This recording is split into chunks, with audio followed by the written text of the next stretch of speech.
Good morning. My name is Mary Fran Myers. I'm the co-director of the Natural Hazards Center here at the University of Colorado in Boulder. We're here on the campus of CU today to interview Gilbert White, Gustafson Distinguished Professor Emeritus of Geography. Gilbert has devoted his career of more than 6 decades to a broad array of environmental issues. Especially known for his work in water management, Gilbert has made major contributions by bringing thoughtful, careful, scientific approach to many new areas of environmental research, both in the United States and around the globe. This interview today is part of the oral history project being undertaken by the History of Hydrology Committee, which is part of the Hydrology section of the American Geophysical Union. We'll be conducting this interview in 2 parts, and today's conversation is going to be focusing on the work Gilbert has done in floodplain management. Gilbert, as you know, I'm particularly interested in today's topic because my background and experiences have been in federal and state floodplain management policy. Why don't you tell us how you became interested in this arena and natural resources generally? Well, I suppose you could say there was a certain amount of geographic determinism in it. As a boy, I worked summers on a ranch in which my father was a partner, which had priority water rights on the Tongue River, where it emerges from the Bighorn Mountains in northern Wyoming. And there I helped irrigate fields and clean irrigation ditches, measure applications of water, and stack hay, count the sheep grazing in the forest preserve, and watch the observations of negotiations for grazing rights for the summer and winter hay on the Crow Indian Reservation.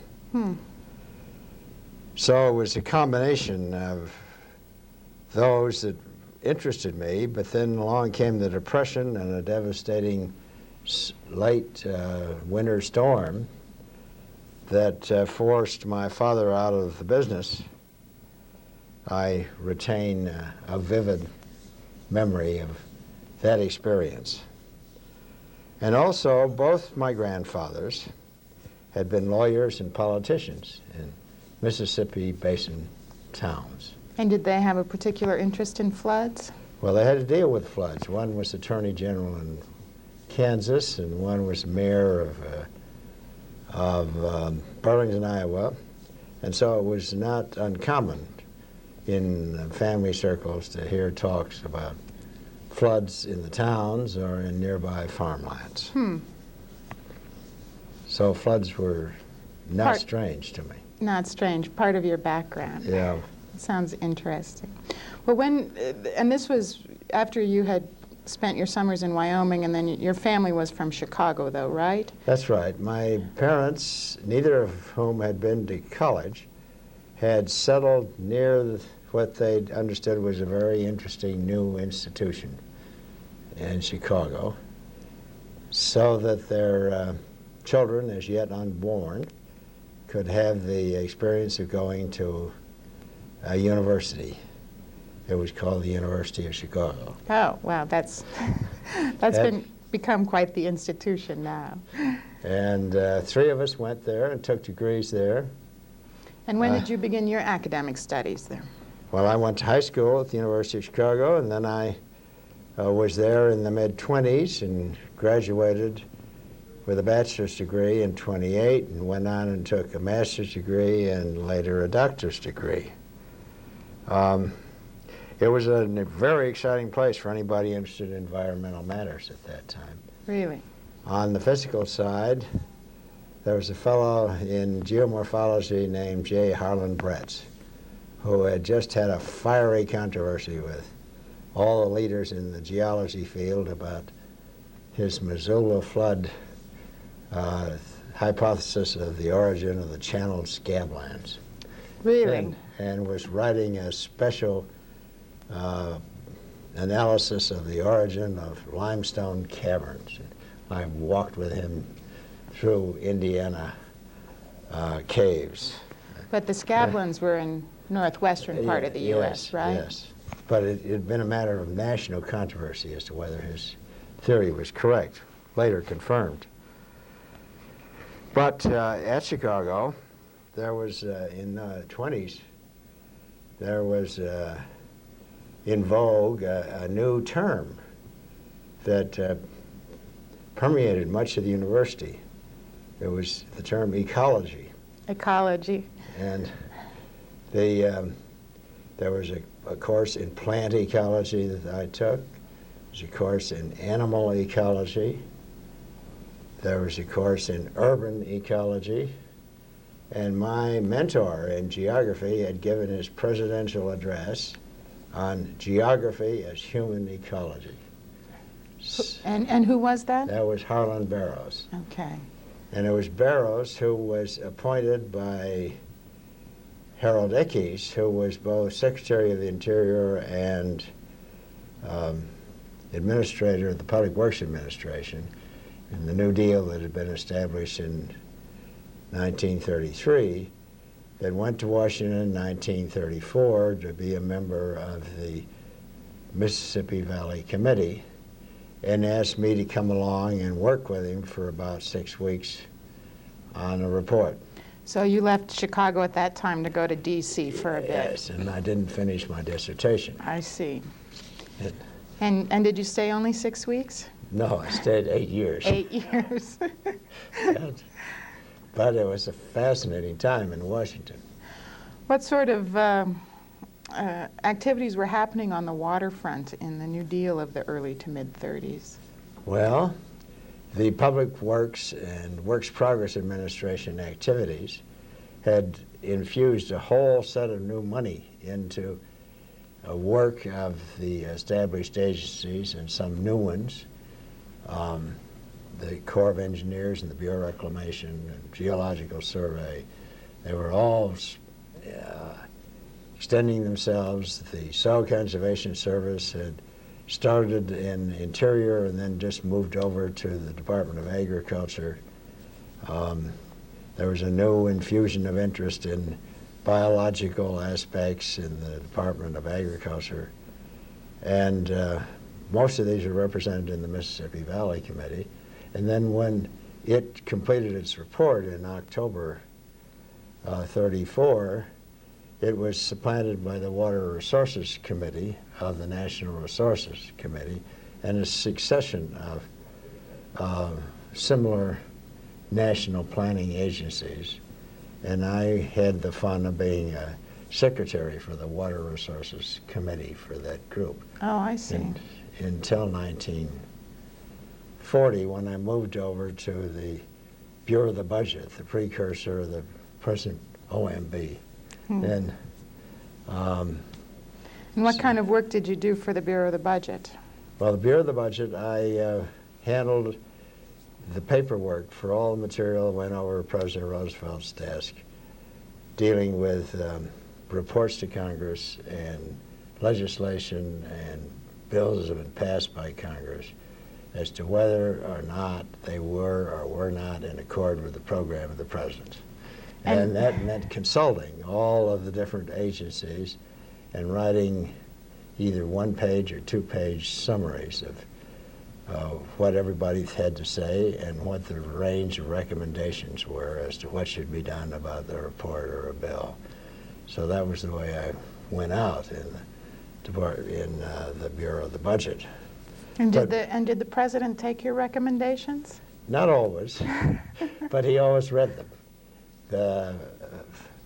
Smith, the director of the budget, always took a batch of papers over to the President. President put them aside, read them in bed in the morning, and then later on in the morning, Smith would go over and talk with him about what the action was, and the President would write okay or no or why or something else. It was always fun to see what his reactions would be, and particularly when Secretary Wallace recommended one thing and Secretary Ickes another, and we'd guess as to where the President was going to come out. And indeed, once there was a bill that we knew he was going to sign about approving support for a celebration at Harvard. For the fun of it, we wrote a little poem for him, recommending that he cite it. And he wrote back in a little poem. Oh, really? Saying why he was citing it. So there was a nice feeling that... A nice rapport between you and the president. He must have very much respected the work that his staff did for him. Anyway, the main thing was, before that, was working with these different agencies. There was a committee on hydrologic data, the first federal committee on hydrologic data. There was a committee on hydrologic research. There's the first committee on water pollution. People like Abel Woolman chaired some of this. Thorndike Seville from New York. You had a wide variety of people who were mixed up in one aspect or another of water. Robert Horton and L.K. Sherman with infiltration ideas and unit hydrographs and so on, all coming to the fore and putting them into effect then and there. An exciting time, that decade of the 30s. It was. And early It was 40s. tremendous. Is it that time as well that the Tennessee Valley Authority was established? Well, it had already been established, and I think most people don't recognize how the TVA came to be established. After the great Mississippi flood of 1927, Congress in 1928 had authorized a set of studies of all major river basins in the United States, with the idea that either the Corps or the Bureau of Reclamation would recommend what measures should be taken. And the first basin on which a report was submitted was by the Corps on the Tennessee Valley. Okay. That was in '33. And the Corps fully thought it was going to proceed with the Tennessee Valley. In carrying out the recommendations of their report? Yes, but Senator Norris of Nebraska had other views, and he was responsible with others in establishing the Tennessee Valley Authority. Okay. And Sherman Woodward, who had been head of the hydraulics lab in Iowa and was a member of the Mississippi Valley Committee, had the task of going up to the Corps office in St. Louis and saying, I'm sorry, but you're going to have to give me all of the data you have on the Tennessee Valley, and I'm going to take it out of Knoxville. So things were in a rapid state of change. Yeah, there must have been. And the agencies, by and large, resisted this kind of centralization for a given basin. And one of the tasks I had in the last couple of years was representing in the office of the president the efforts from Congressman Ellis and others to establish a system of river basin authorities for the whole country. Similar to TVA. Similar to TVA. And that never got through Congress. No. There were to be Arkansas Valley authorities and Red River Valley authorities and so on. They were all turned down, and they were not only turned down, but the National Resources Committee, which had been a sponsor of them, was abolished. I see. To make sure it would never rise, the issue would never rise again. Not in the near future. And so the Congress, with the warm support of most of the agencies, took a firm stand that there weren't to be any more Tennessee Valley authorities. Very interesting. And but one saw that continual battle going on around the committee table and in the corridors during the 30s and early 40s. Well, I don't think that those kinds of battles have stopped yet today, from my experience with bureaucracy. You're at the state level too. Yes. Yeah. Well, moving on from that exposure to a wide variety of water resources issues, how did you come to focus specifically on floodplain problems? Well, in a way it was forced on me, because I was a a conscientious objector to war, and I had so registered early.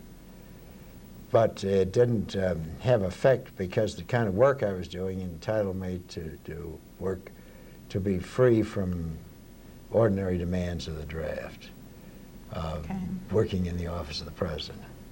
And then one Sunday morning, I left Quaker meeting and, as usual, wandered down Connecticut Avenue, and I went to the old executive office building, and here there were lined up limousines from the various cabinet officers, and I asked at the desk, why are all the high officials here? And they said, didn't you hear Pearl Harbor?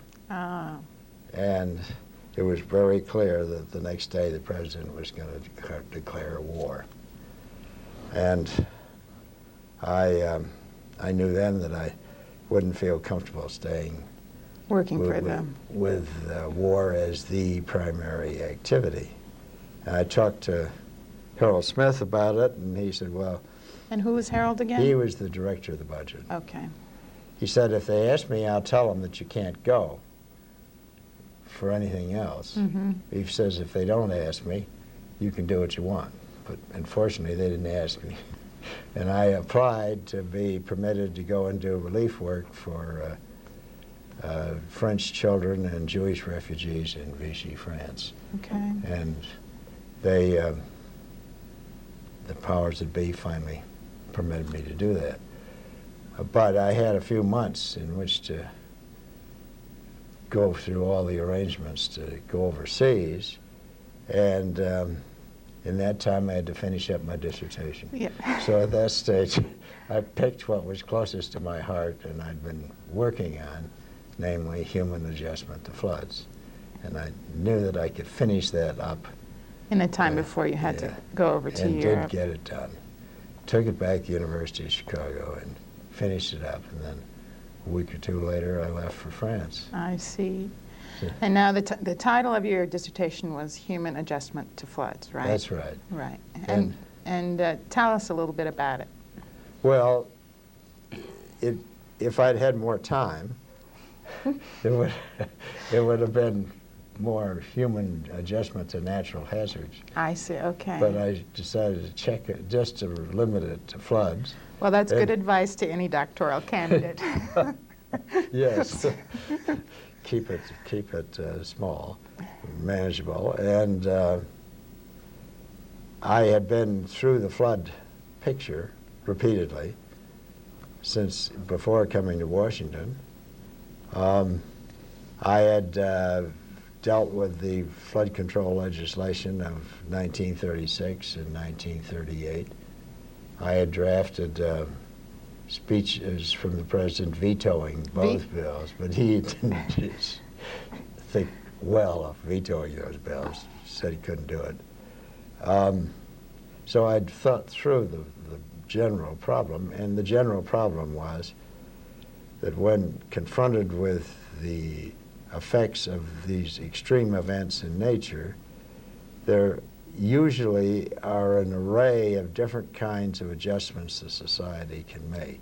That building a dam or a reservoir is one, but there are others. There are changes in land use, there are changes in treatment of the watershed upstream, there is insurance, there is changes in structures that are subject to inundation, and so on.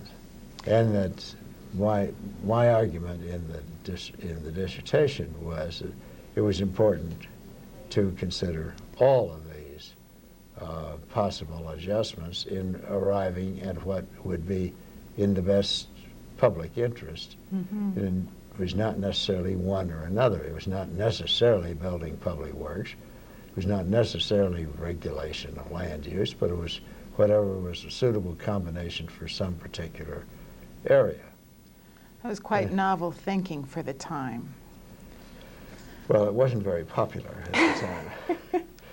But when people came to think about it, yes, it was reasonable. It seems to make perfect sense to us today. And interestingly enough, it was a number of hydrologists that picked it up most enthusiastically. People like Hoyt and Langbein were ones that gave it attention earlier than some of the economists or social scientists. Oh, that's interesting. It's very interesting. So that was the dissertation. It was printed by the University of Chicago in '42, and then demand for it seemed to increase, and they got it out as part of their series in '45. Great, great. Well, it's a marvelous piece of work, which I can attest to because I've read it. So, well, I don't know whether it's marvelous, but anyway, it was the best I could do. You did just By fine, June. Gilbert. 42. You did just fine. So then you went over to Europe, and after the war was over, you came back to the States. Yes, and I worked with the Friends Service Committee in Philadelphia. Okay. And I helped them organize American relief for India. Most people don't know that more than 2 million people died from famine in Bengal. And I was in charge at a distance in the relief, the medical relief that was given in China behind the Japanese lines for both Mao and Chiang Kai-shek. And then when the war was over, I was scheduled to go back to the University of Chicago, but Haverford asked me to go there, and I went there because they were interested in a program of peace education. I see. And Haverford is a small university in? It's a small men's college. It was a small men's college outside of Philadelphia. Outside of Philadelphia, okay. Yeah. And I stayed there until 1955. And you were president of Haverford at the time? Yes. Yeah. Okay. And I did keep my hand in a little in water matters, but I didn't do any detailed research. I did some teaching, and I served for a bit with President Hoover's commission on the reorganization of the government and President Truman's Water Resources Policy Commission. And I did some work for the United Nations when it got started. Mm-hmm, mm-hmm.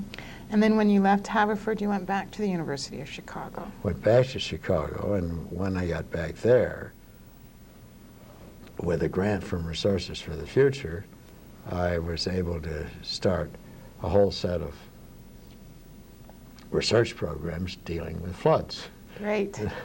That I'd wanted to do for a long time. And what did they initially focus on? Well, a series of things. The way I came to go back to Chicago was kind of interesting. Oh, yes. Tell us about that. Well, one night we had a distinguished visitor at Haverford, a woman, Margaret Mead. Margaret Mead. And we were talking about research, and I was saying I'd like to do a certain kind of research. And she said, "Gilbert, you'll never do that." I said, "What do you mean I'll never do that?" "Well," she said, "you know, you're on a one-way street. Being an administrator. You're a college administrator. You'll either stay in educational administration or you go with one of those foundations. You'll never get to research again."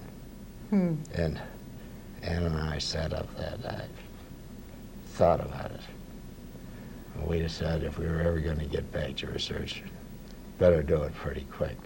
So get out while the getting was good. So that was good advice Margaret Mead gave you. Yeah, very good. And so then the job was finding a place that would take us. I see. It wasn't just suspicious of college administrators. Oh, yeah. And but Chicago was willing to take you back? Chicago was willing to take me back. And then, once in Chicago, we started a variety of research programs. We went into a series of sample communities that had been affected by the Flood Control Act of 1936 and asked 20 years later what had happened to them.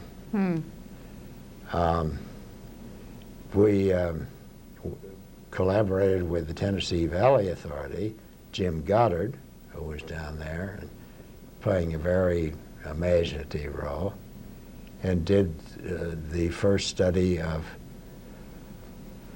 flood-proofing a community I see. by changing structures and land use. We helped support a young fellow from the Corps of Engineers who made the first study from the Corps of land use regulations. We thought it was important for the Corps to study this, and not have somebody else come into it. Very clever, yes. Um, Can we step back for just a minute and can you tell us quickly what were the results of the studies when you tried to look at the effect of the Flood Control Acts of 36 and 38 on communities 20 years later? Were you able to decide whether or not they were more or less vulnerable to damage from Well, floods? some of them, most of them, were less vulnerable in the areas protected. But what we found was that in community after community, there were other areas that had become more vulnerable. Ah, And the so-called levee effect applied. The areas outside the levees became more vulnerable, so that in terms of total damage capacity, the country had become more vulnerable rather than less. And then in some places, the level of protection was up to a certain level of economic feasibility, but a slightly higher flood would cause catastrophic losses. So we were able to report this just as it was.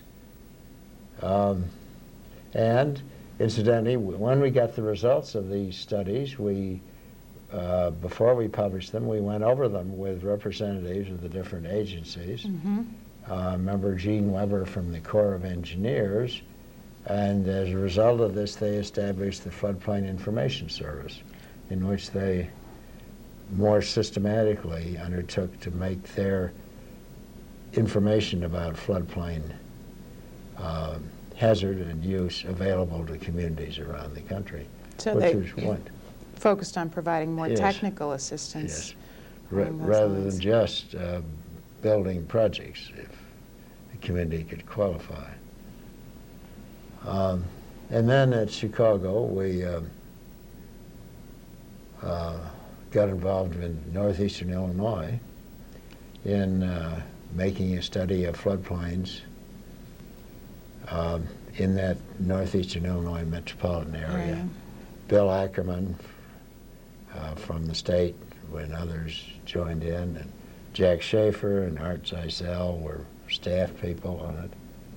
And strange as it may seem now, that we put together the first real map of floodplains for a part of the United States. Yeah, it does seem odd that it was that recently that the first. And it was done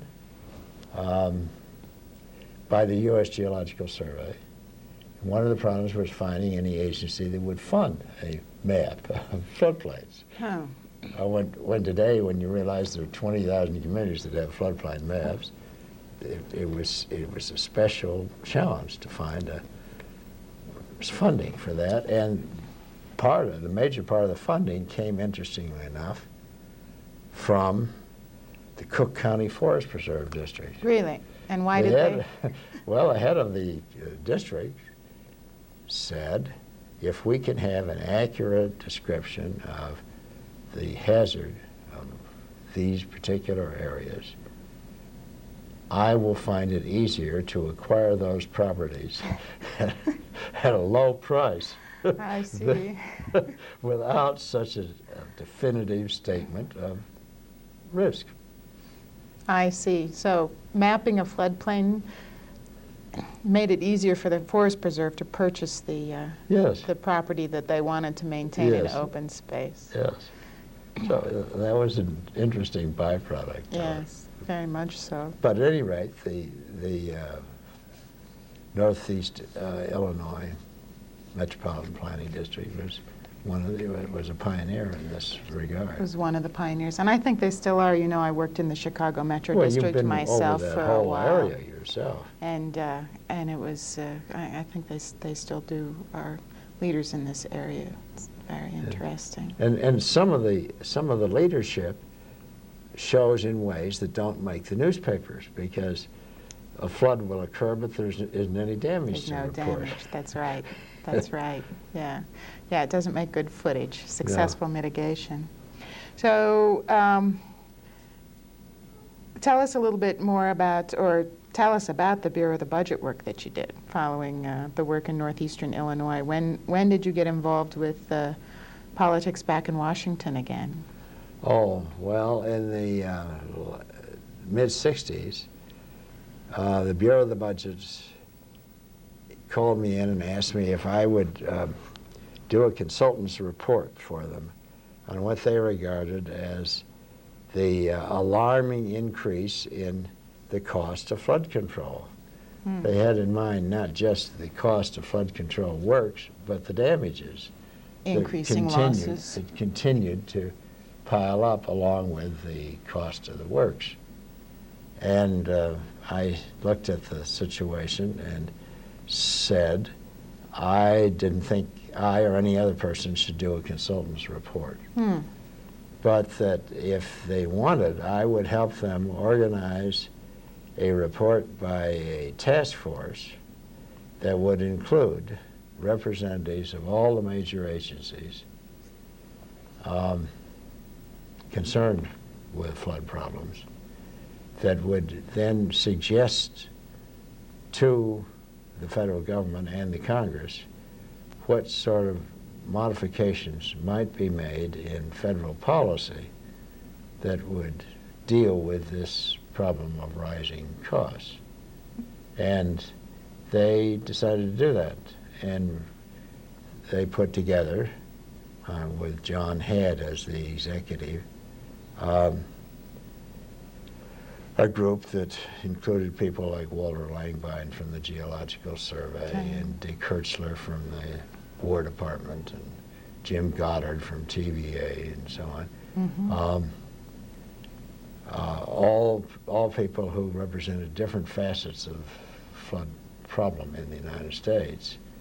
And you served as chair for this group, right? yes. Okay.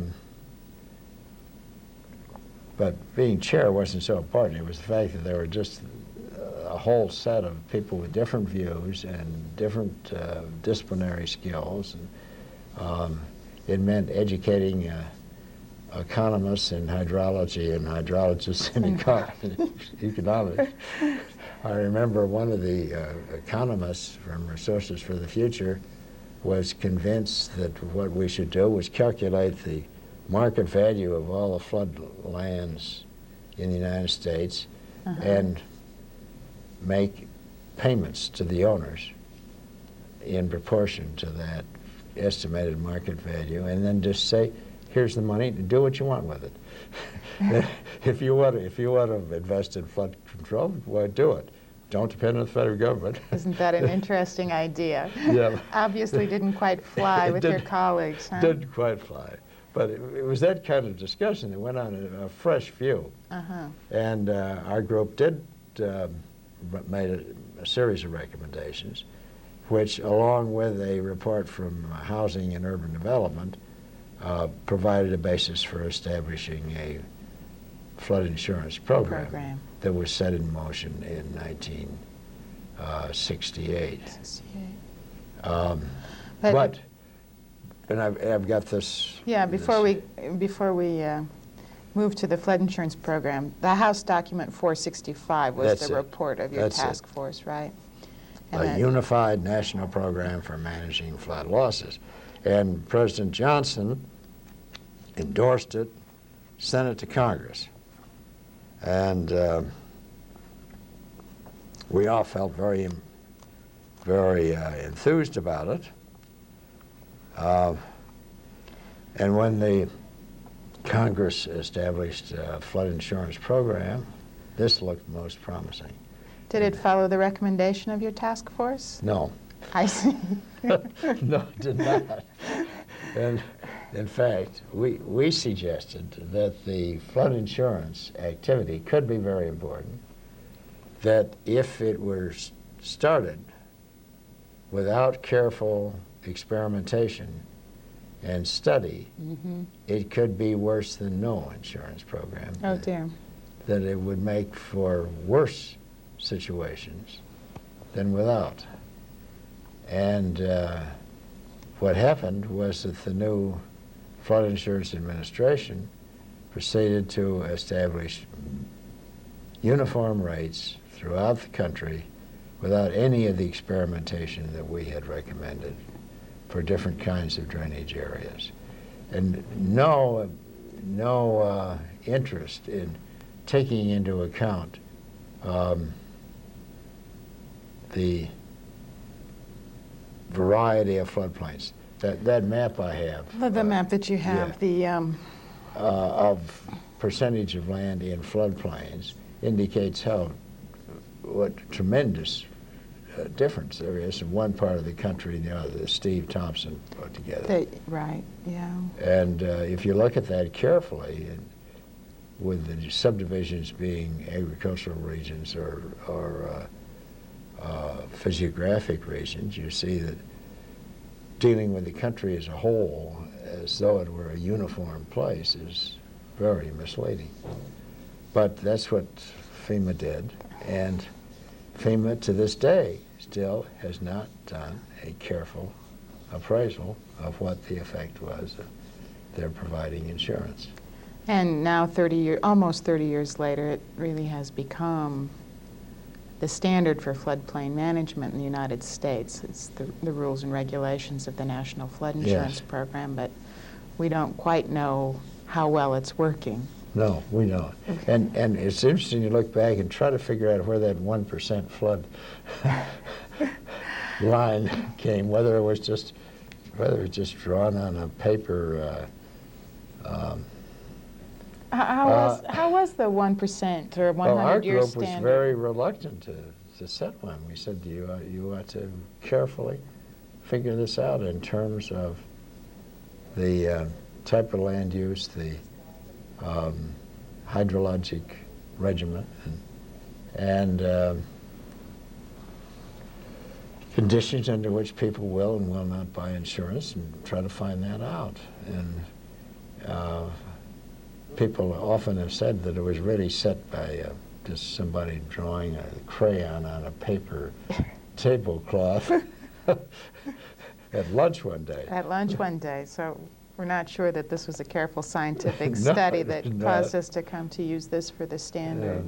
Yeah. Interesting. It's an interesting figure, but it has no basic validity.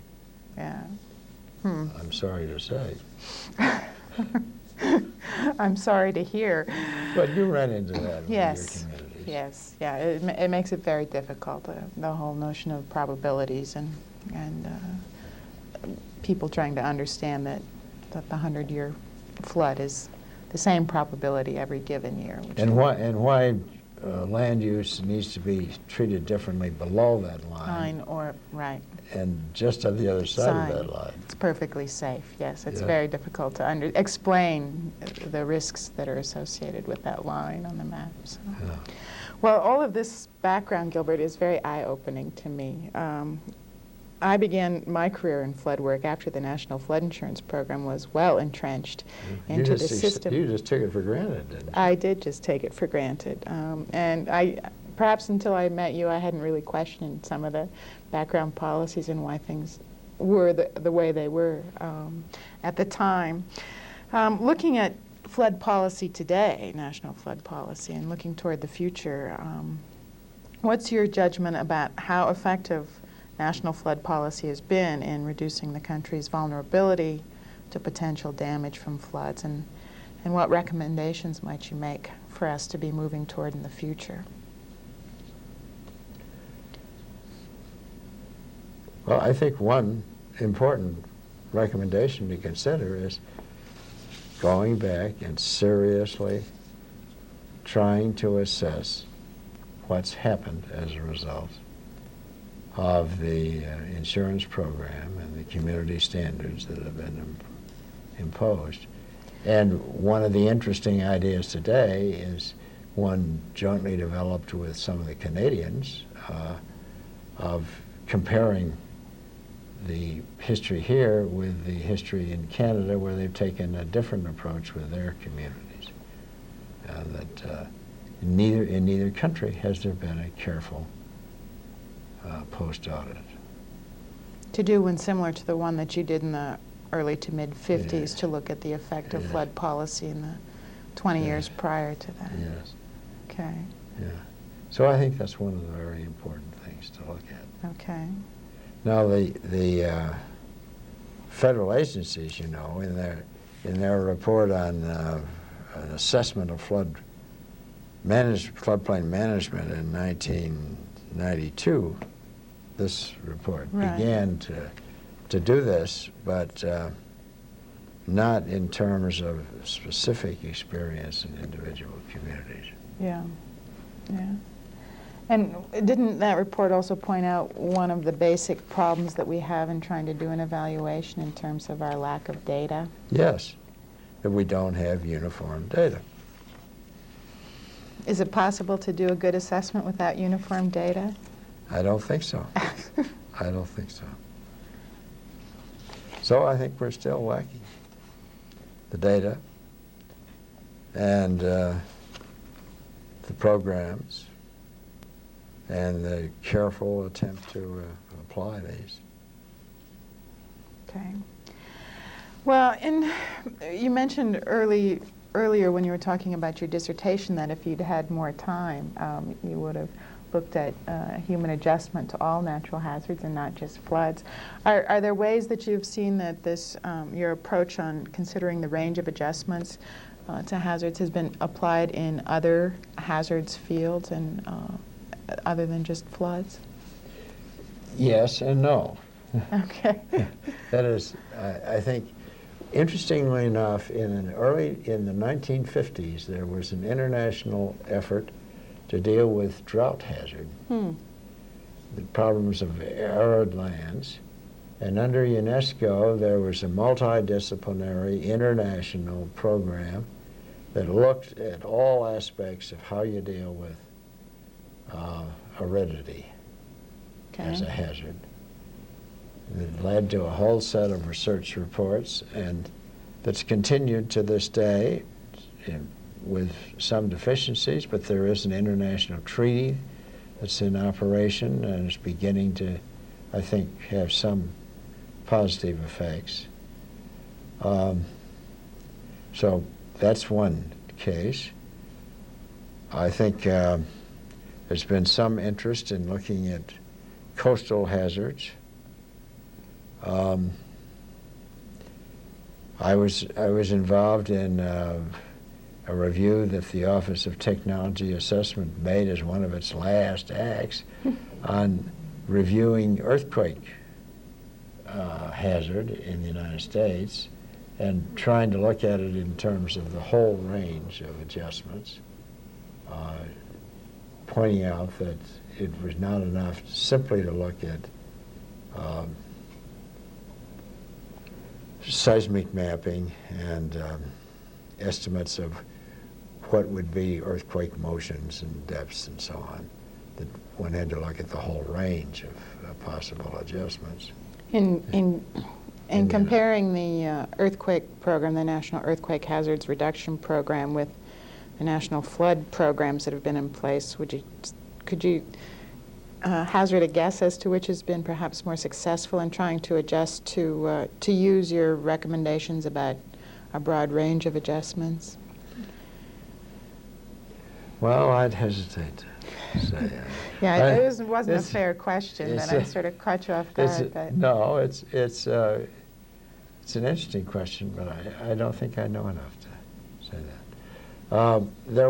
There's really a very handsome case of collaboration of scientists from around the world in looking at the hazard of nuclear war as, in some respects, the extreme hazard of where you had, under the Scientific Committee on Problems of the Environment, Sir Frederick Warner, you had a group representing all the major countries, both sides of the Iron Curtain, that agreed on what would be the environmental effects of nuclear war, and did this without any serious reservations and led to a unanimous UN resolution on the subject, which indicates that even in this politically charged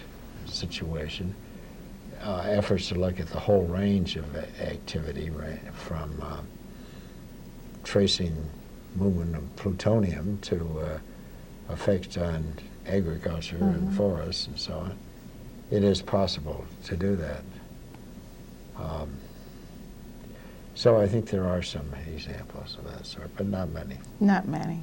And unfortunately, the International Decade on Natural Disaster Reduction started out with high hopes, but I think as it actually was drafted at the beginning of the 90s,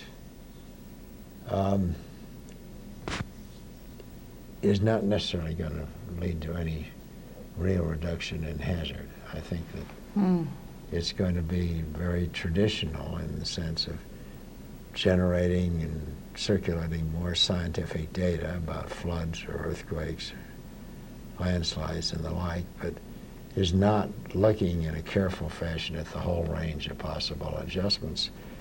But it's giving governments the impression that they're doing something very solid about natural hazards and the curbing of natural disasters. In this sense, it may be counterproductive. That is, they may be confident they're doing something useful when in fact they're not. Oh. Well, Gilbert, why is it, do you think, that your the recommendations that you made in your dissertation and have been supporting for the last 50-some years after that haven't been applied more broadly? Well, of course, one explanation one could offer is that they weren't sound. Well, I would disagree with that. Okay. But if one would take the hypothesis that they were sound, then I think there's several reasons. One is that they're very complex to carry out. That is, as you know, they're asking at the state level and the national level, they're asking agencies that don't ordinarily deal with the whole range of issues to do so, or to collaborate with other agencies that they don't normally talk to or deal with. And then there's another aspect that I think is significant for scientists, and that is we find that honest scientists, by and large, are very reluctant to engage in analysis of problems that they don't feel they understand or have a sound means of analyzing. And they'd prefer to deal with more restricted problem where they feel they have confidence of solid conclusions. And so they tend to steer away from looking at the broader issues. And would you encourage them to not be so reluctant? I'd encourage them to do more cooperative kinds of investigations, as was done with the case of nuclear war in the environment, which took a lot of effort on the part of people to listen to scientists in other fields. It takes a lot of time to just find out what they're talking about and how they're doing it. And how they're thinking and yes, where they're coming from. Well, I think that's been a major problem. Complexity and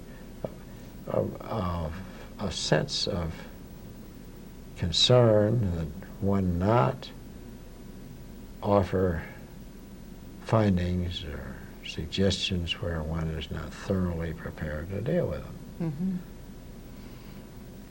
Fascinating. Yeah. Well, Gilbert, from my experience, from my very fortunate experience of spending a lot of time with you, I think that's one of your major contributions, is this continuing to urge us all to try to think from someone else's perspective and to listen to colleagues from other disciplines and to work jointly on solving problems.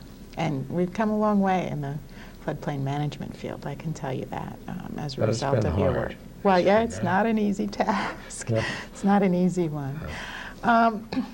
we're just about finished up for today with our time. Is there anything that you'd like to say to close up? Or we'll just say we'll be back tomorrow talking about international water management issues.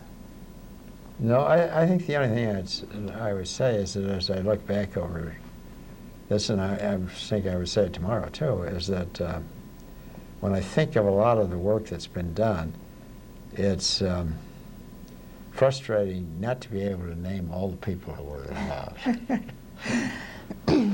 For each person that I've named, there's at least another 10 or a dozen that played an equally important role. And I feel very conscious of that fact, that it's very much a cooperative enterprise. Cooperative enterprise, yeah. Well, you've been fortunate, I'm sure, as people have been fortunate to work with you, to meet a wide array of people around the country and world. And yes, well, I've been fortunate. Yeah, okay. Yeah. Thank you, Gilbert. All right.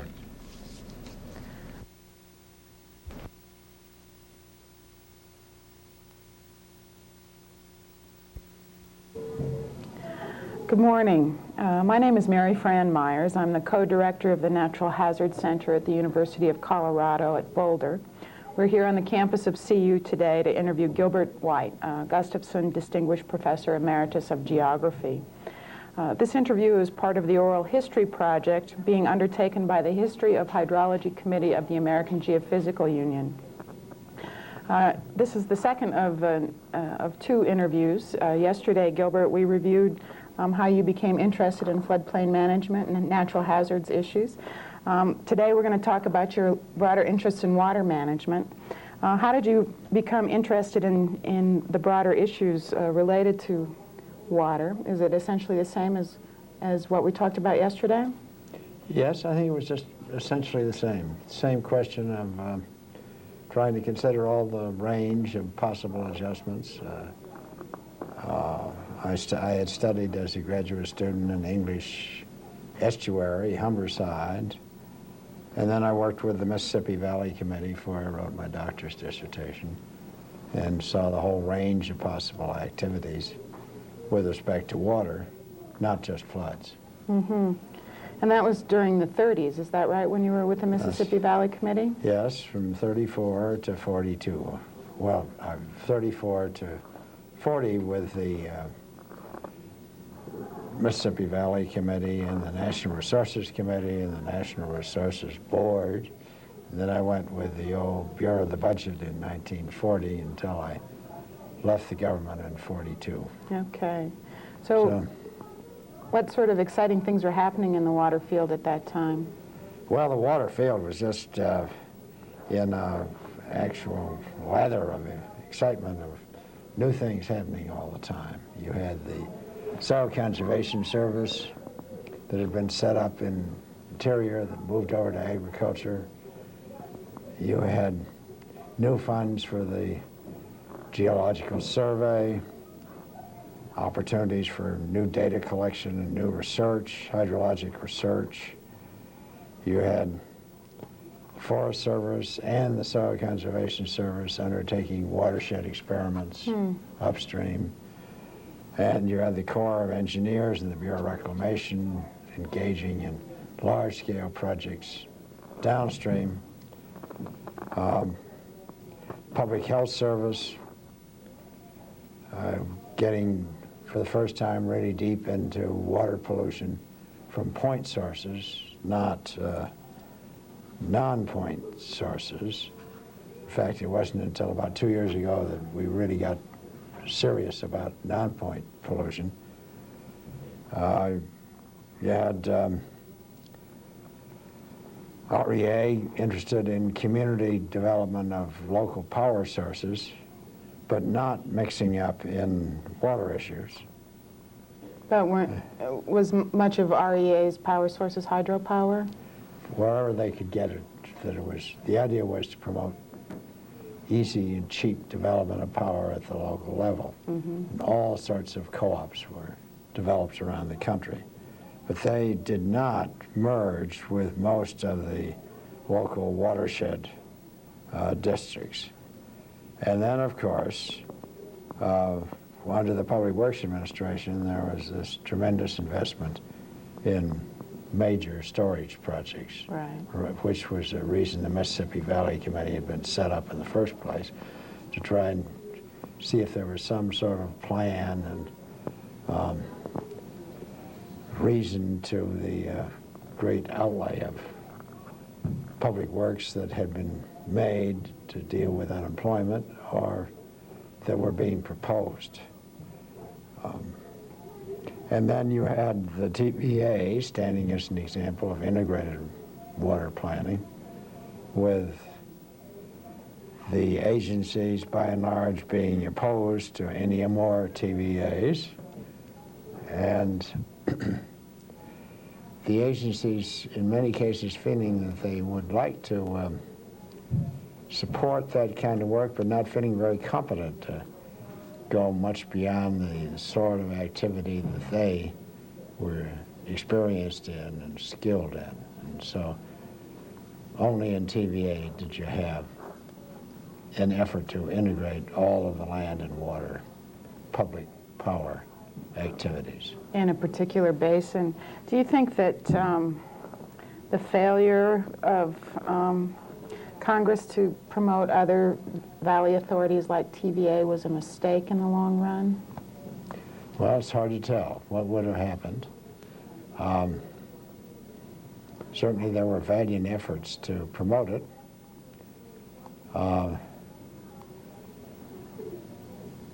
And now the opportunity is pretty well lost. Mm-hmm. But at the time, the agencies were convinced that it would have been unwise to set up any more valley authorities. And the Congress clearly was opposed to setting up more. That is, the majority of Congress, not minorities in one part of the country. Mm-hmm. Mm-hmm. So, Well, that whole time before World War II sounds like it was a very exciting time in water management. After the war, what sort of was the course of water management in the U.S.? What trends or streams did we follow at that point? well, those were also interesting, not as exciting as they'd been during the 30s and early 40s. There'd been some very interesting dividends from the 30s activity. Barrows, for example, who had worked on the Mississippi Valley Committee with Frank Adams from California, worked on developing an upper Rio Grande compact and plan. And who was Barrows? He was a geographer from the University of Chicago. Okay. And he also worked with Bill Warren, who was prominent in Bureau Reclamation affairs later on, in the Columbia Basin Joint Investigation, which was a pioneer effort to look at all aspects of the development of a large area. So there was pioneering of that sort that was going on. But I'd say most of the efforts at integration, which I say was the key concern in the next couple of decades, were not conspicuously effective. Ex-President Hoover had been appointed by Truman as head of the Commission on Reorganization of the Executive Branch. Mm. And I remember talking with him at the time about, as part of a task force on water projects, his interest in abolishing the Corps of Engineers and having a single engineering agency in the federal government that would deal with water. But he soon learned that wasn't going to fly. Not very acceptable. There were interests in making more systematic and finding a better economic grounding for computing benefits and costs for projects. No major reorganization. Then in 1950, Truman appointed the President's Water Resources Policy Commission, which tried to look at the whole challenge of integration, and put out a report on 10 rivers in America's future. And did that report have any impact or influence on water policy? Not very much, I'm sorry to say. We were very hopeful for it. It led to some reorganization in water law and sharpening of policy. Not a great deal.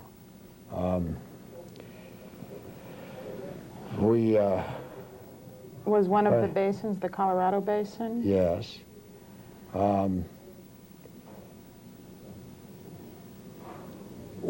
Interestingly enough, one of the observations we made in 1950 was that in about 25 to 30 years, the opportunities for large-scale water development in the United States would have passed. That is, all the big, very promising storage sites would have been occupied. And indeed, that proved to be the case. That is, the really promising storage areas, by and large, were appropriated and built on. So that it wasn't surprising that there began to be the reaction to large dams that we have seen since the 80s. No, there was a neatening up of the laws and administrative regulations, and similarly when the Senate Select Committee on Water Resources came along in 1960, 10 years later, it made suggestions for improving water research and data collection, and indeed it did result in subsequent action right away in establishing the Water Resources Council that Henry Caulfield headed up in the first instance, and that also led to the establishment of state water resources centers in each state, and of course the University's Council on Water Resources. So that network was created growing out of the early 60s effort. And what's your sense about how successful the Water Resources Council was in promoting integrated water management? Well, it did promote some regional commissions, as you know, river basin commissions. After the Water Council was abolished, some of the commissions hung on, others did not. That was, in a sense, a test of how much local support there was for them. Now I expect we'll be seeing more interest in them. And you think we will? I think we will, because of the great interest that is now occurring in 95, 96 in watersheds, small river management, which call out for some kind of coordination and direction. There was, by the late 60s, there was great interest in the whole notion of alternatives in water management, not just alternatives in floodplain management, but all aspects of water management. The National Research Council published a report on this, and that drew such discussion that the committee was challenged to show exactly what it meant, and a couple of years later it turned out a report on alternatives in the Colorado Basin, which hinged in part on the lower Colorado and the developments in Arizona and so on. So there was thinking going on. There was effort to arrive at a more systematic and better balanced array of federal activities in relation to state activities, but never reached the kind of genuine integration that had been called for by a number of the federal agencies. And we still don't have. And we still don't have. That's right. They'll have to keep working. Well, Gilbert, I know that you worked on a number of projects around the country at that time. Tell me about the project in the Central Valley in California. Oh, well, that's an example of a conspicuous failure, but an amusing example. But it indicates a little of the problems of seeking integrated, balanced view. The state of California had set up a special commission under its legislature in the Department of Water Resources, and Harvey Banks is the one to really tell about this. And who was Harvey? He was head of the Department of Water Resources, and then it became the Department of Natural Resources, to investigate and recommend what should be done about further water development in the Central Valley. And the committee went to work, and with the idea it would bring out a report that would be available at the time there was a state referendum on a huge investment in some kind of water project in the Central Valley. And this committee they brought in experts like yourself from around the country? Yes. There were a couple from California, but they were mostly from other places. One of them was my friend Kenneth Boulding. And at the end of the first meeting... And Kenneth is an economist. He's an economist. Where was he at that time? He was at Michigan, as I recall. Okay. Yeah. And then later moved to Colorado. Well, the chair of the committee was a former head of the Home Loan Bank, Chester Davis, and at the end of the first meeting, he called on Kenneth and said, "Kenneth, just summarize the meeting, would you?" And Kenneth did in his typically devilish jargon, and these little poems. Oh, he was a poet, huh? He was a poet. And Kenneth had written beautiful sonnets, but for the purposes of our committee, he wrote these little jingles, and that typically made fun of whoever we'd had as a witness or the problem that we've been dealing with, such as who should pay for some of the project benefits and so on. And it was just lots of fun. And he went on doing that for all of the committee meetings. So if you looked at all of Kenneth's poetry, you could get an idea of the tone of the committee in reviewing the idea of a big project in the Central Valley. I take it that the committee was not favoring the idea of a large project. It wasn't, at that stage, it wasn't very enthusiastic. Okay. Along came the last week of the session of the state legislature, and they were about to take up the appropriation bill for the Department of Natural Resources. And a staff member for one of the legislators who was very concerned about getting a big project, with the devilish idea, took the assembled collection of Kenneth's poetry, duplicated it, and sent it to every member of the state legislature. Oh. And that's all he had to do, send it out. And the bill, the appropriations bill, passed next to the last day of the session, and the last provision in the bill was that no money authorized for expenditure in this bill may be spent, if any is spent, for the support of the work of the Committee on Central Valley. So Harvey Banks called me up the next day and said he supposed he really didn't have authority to spend money on a phone call, but we were all fired. You were fired. And the Feather River project was the subject of a referendum, a huge reservoir in the Central Valley, and passed in the referendum, and has been since constructed.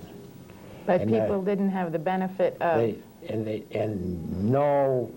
was no public word at all of what our committee had found or was about to say.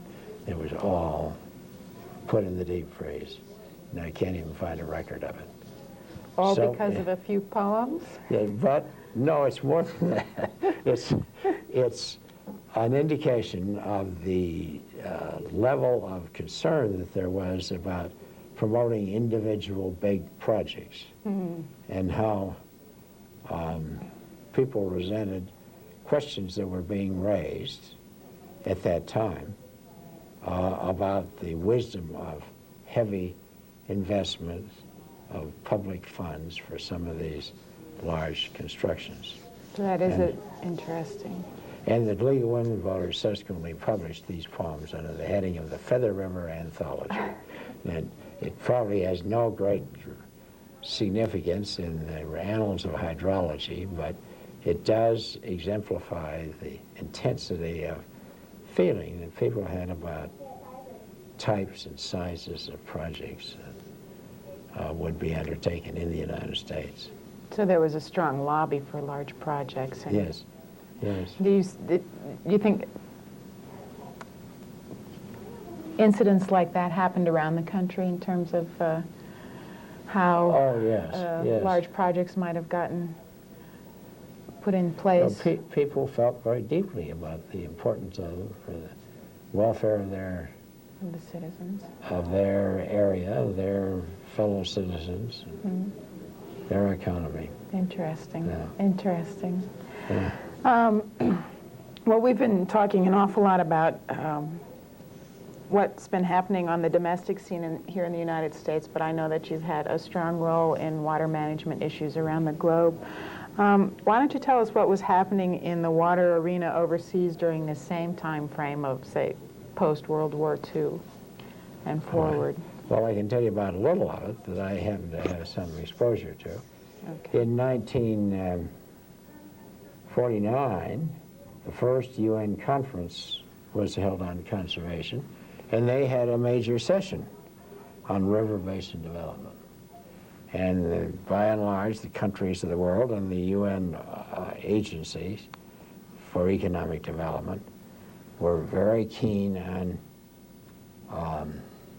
trying to understand the conditions in which wise development of water resources would take place. And the UN set up a special commission on integrated river development. And in 1958, we had a report of that commission, which included some very competent and experienced people like Gilbert from France and Griffin from the UK and Zvonkov from Moscow and so on, that put together what we thought was the accumulated wisdom of that time as to integrated river development and some of the lessons and some of the cautions about it. And that was revised then. It was widely circulated around the world, not so much in the United States. It was revised again in 1970 and widely distributed, so that it's hard to estimate what the influence was, but it certainly could be taken as a statement of what was part of the consensus among the engineering, hydrologic, economic community about river basin development. So this report in 58 and then updated in 70, primarily given to governments of the developing countries? Yes. Or to consulting engineering firms that were working on projects for governments. Yeah. There are other sorts of worldwide projects that came along later. My own exposure was with a few regional projects that attracted a good deal of attention at the time. One was in the lower Mekong Basin, where in 1961-62, the Commission on Cooperation of the countries there, Thailand, Cambodia, Vietnam, Laos, examined the plans that have been made with UN assistance for the development of the basin, and did something that caused a great deal of controversy in the area, recommended against the huge project, the Pamong project for the main stem of the lower Mekong. And who had been promoting that large project? The Bureau of Reclamation. Oh, okay. in the United States had been promoting that as a major project. And that project still hasn't been built. But Based on the recommendations of, you were part of a UN group that it was a consulting group. A consulting group that did work on that. Okay. And it was interesting, President Johnson liked the idea that had been developed by that group, and at one stage he made a speech over at Johns Hopkins in which he suggested that maybe instead of going to war in Vietnam, the countries should get together with foreign assistance and develop the Mekong. Huh. And some people thought that was a good idea, but by and large didn't receive very strong approval, and before we knew it, we were in war. But that was one example. Then I was involved in a very interesting study that came along a little later of dams that were already underway. The UN Development Program under Paul Hoffman was looking over new dams that were being constructed in Africa on the Volta River and on the Zambezi, Kariba, and on the Nile, the High Aswan Dam. And they asked to have a review made of those projects, not with the idea that they wouldn't support them, but that they were concerned about rumors they heard that these projects would have environmental or social effects that were not anticipated. And we had an interdisciplinary international group that went around and visited these, examined the plans, and made suggestions of what might be done. After the fact, after they were under construction? After they were under construction, but it was not completely hopeless. For example, at the High Aswan, I remember talking to the chief Soviet engineer who was in charge of the construction and asking him about the downstream effect. And he said, I want you to know that my government agreed to build this dam. We made no commitments as to what was happening downstream. We don't know what's happening downstream. We are just building the dam. So it wasn't well planned. No, but you see, part of it goes back to the whole contract with the Egyptian government, with UNDP and so on. And out of that particular set of conversations, there was established a fisheries institute that would concern itself with fisheries both in the new reservoir area and in the Mediterranean. And was that one of the negative environmental impacts that was anticipated? And as it worked out, the loss of fisheries in the Mediterranean just about was balanced by a major input of fisheries in the new reservoir. But there were other impacts, most of which had been anticipated, but not all. So that was an interesting way of, in a post-audit situation, trying to see what it was beginning to go wrong. But the significant thing was that the UN agency was beginning to ask, you know, what are going to be the full consequences here after they'd already signed the contract and gotten construction underway. That's great. And a similar one was in the Aral Sea Basin back in 1990. The committee of the United Nations Environment Program on Water was asked to look at the 5-country area around the Aral Sea in Central Asia and did a diagnostic study of what had gone wrong there in terms of overuse of water, salinization of lands, poor drainage, health damage to the local population and so on, and did that diagnosis, which by and large was approved and then was put up to a meeting of donors in Paris, on the basis of which UN agencies and a number of countries pledged assistance to try and begin to cope with some of that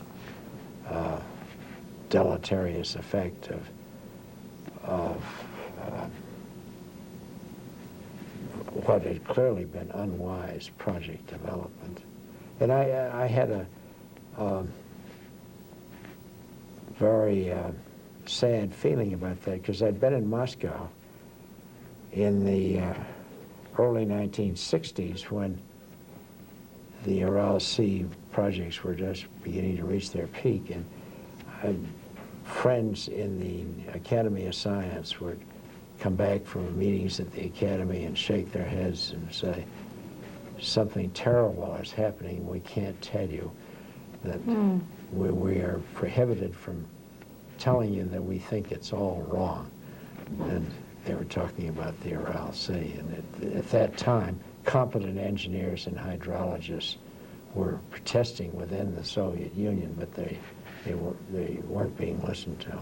So the knowledge of the development projects on the Ural Sea, the consequences had already been anticipated, but the political pressures to develop the basin won over scientific information. Yes, and the government system was such that it suppressed the free debate of these. So what's the status of the basin today?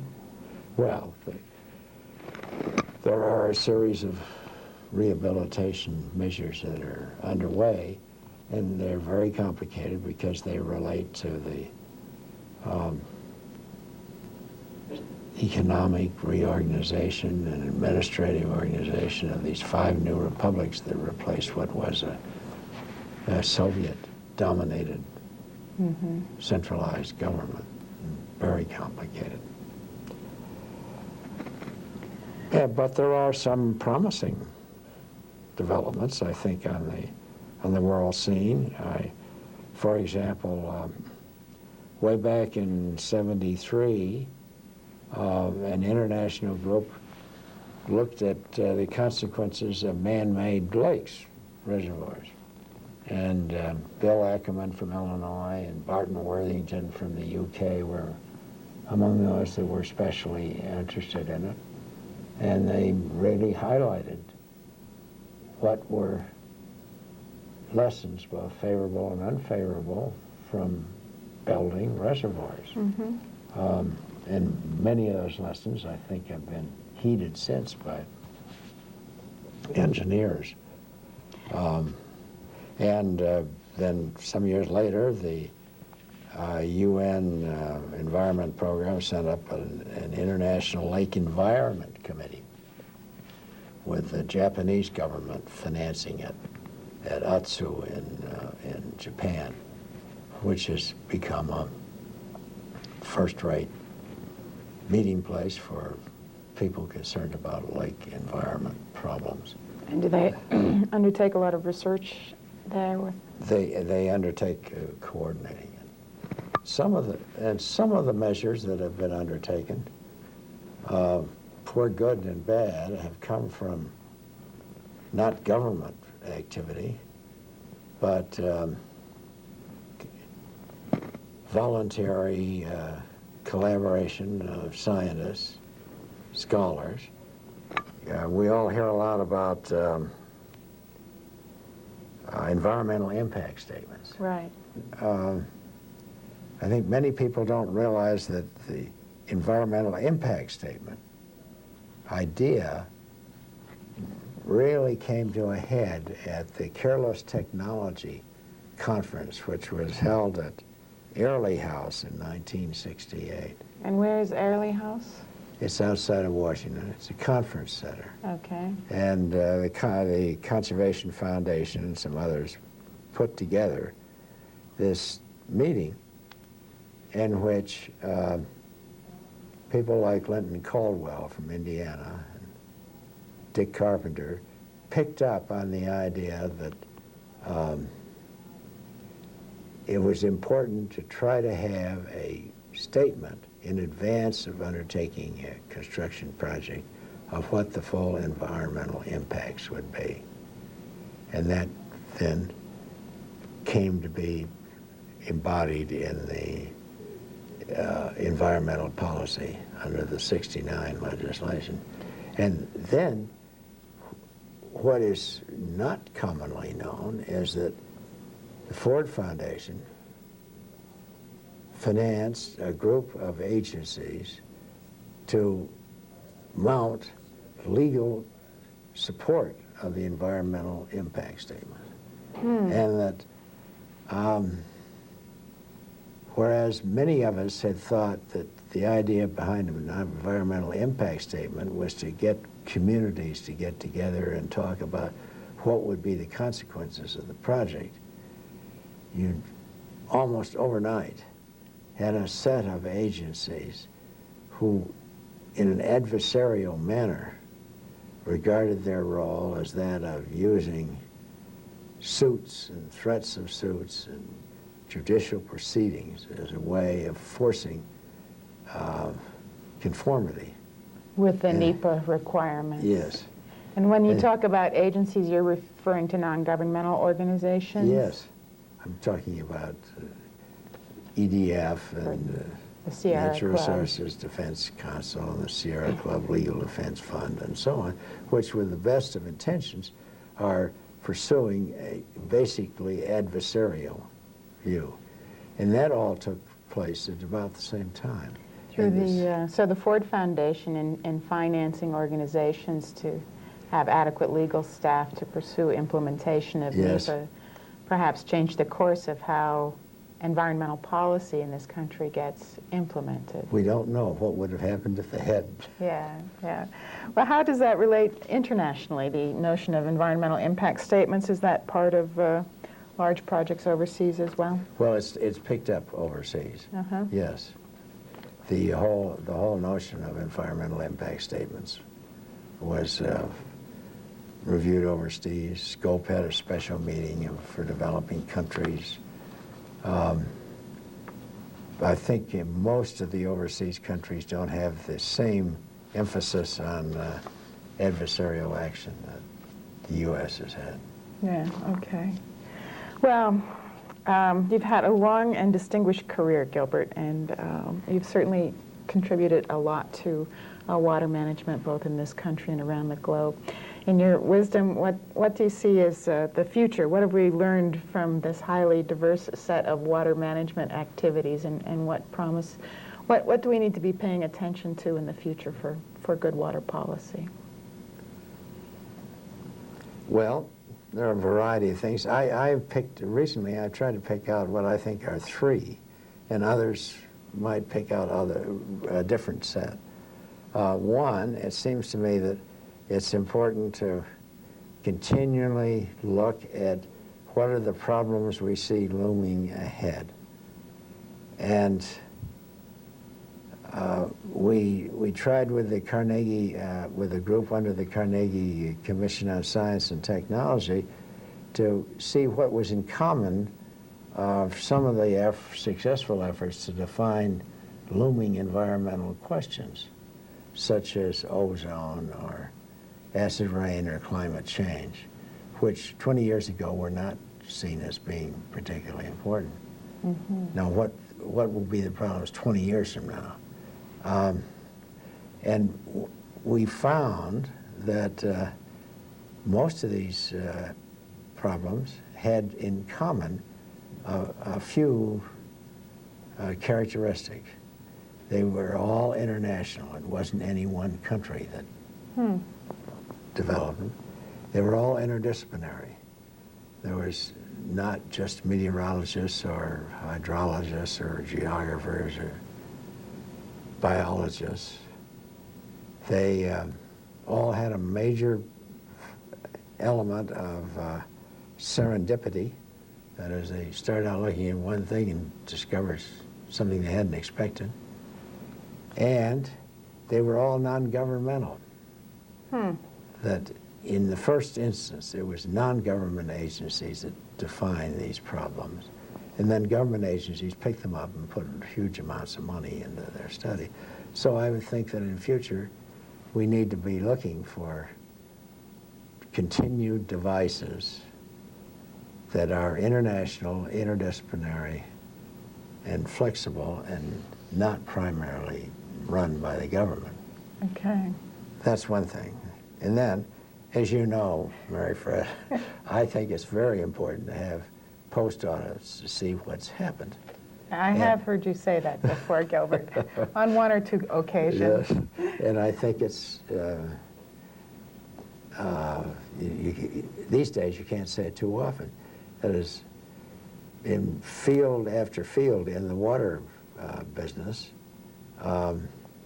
we have elaborate plans, we have programs of investment and construction or administration, and we spend almost no time finding out what actually happened. Take the very simple business of providing water for health, common people. Ann and I looked at the matter of... Ann is your wife, right? Yes. Yes, okay. In Egypt was the first developing country to have virtually all of its villages served by potable water. And we went in and looked a few years ago at the statistics as to incidents of diarrhea and other diseases of children that one would expect would be related to the quality of water. And the relationship was not strong. So the fact that Egypt was providing potable water didn't improve the health conditions that much? And there was then a series of studies by the High Institute of Public Health and the Social Studies group in Cairo that showed that it was a matter of household behavior as to how people handled the water, how they protected the source, how they washed their hands and implements and so on, and that could be just as important as the source of water itself. Now that's a very simple thing, but you follow the same pattern with other aspects of water management, and I'm very pleased that one of the topics that is being proposed for the new World Water Council for serious discussion around the world is what is the record with demand management. Instead of where can you get more water, how can you affect effectively the demand for water in terms of habits of people, reuse of water, and so on. And that's more than theory, that's a matter of very hard practical examination of what happens, what influences people's use and reuse in a variety of ways. And and that leads to the other point that I think we haven't done enough on, which is how we reconcile the values that different sectors of our society have for water or different uses of water. And that we, just as one set of farmers in Kenya has a different value for water than another set of farmers, so different people in a city or different cities have different values, and that affects the kind of public decision that's made as to investment and as to studies and as to support for cooperative enterprises, and that we need to be more sensitive to that. And how do we reconcile those values? Well, we try to find out what the differences are and look for cooperative ways of coping with them. And there, I find as I look back, experience with water people around the world, that one of the great assets is the remarkable kind of common interest there is. People from Africa or Asia or Europe or the United States, and their interest in finding reasonable solutions to water problems, their willingness to finally to listen to other people, their real concern for maintaining a sustainable environment, and a great sense of fellowship among all these people. Great. That And I haven't mentioned most of them, but it's really this resource of these thousands of people that have the common value of the importance of working on maintaining a common resource that gives me special hope. Great. Well, Gilbert, it's been great of you to share your time with us. On behalf of the AGU's History of Hydrology Committee, I'd like to thank you for sharing your insights, and thank you just personally for being my friend. Well, I hope it'll be useful. It is. Okay. Thank you.